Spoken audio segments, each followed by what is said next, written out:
Self-defense for women. Are there any differences? As cliché as it sounds. Not trying to sound sexist, but there is a 7-to-3 strength ratio between men and women typically face sexual offenses, which require specific tactics. The problem with many women's self-defense training programs is that they are taught by men who never had to view the world through a woman's eyes. Find a female instructor. If you are a woman looking for a self-defense class in your area, try finding one led by a female instructor with at least 3 to 5 years experience.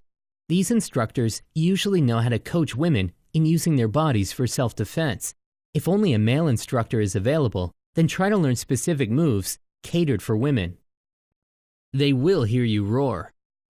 Women without self-defense training usually panic and become quiet when such situations occur. They should do the exact opposite. Make as much noise as possible to draw attention to their attackers. This may stop the assault, as the attackers may fear being noticed, or the noise will grab someone's attention and get them to call the cops. It does not matter what you yell. You can even scream the words to your favorite song, or call the attacker a whole string of expletives that would embarrass the toughest Marine. The point is, do not stop. Learn to be unexpected. You have probably heard the adage, always expect the unexpected. Well, in women's self-defense, this goes for disabled people as well.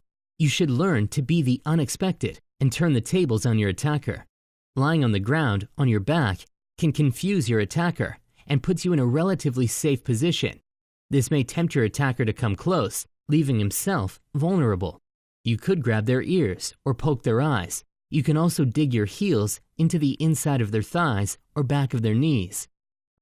Use a weapon.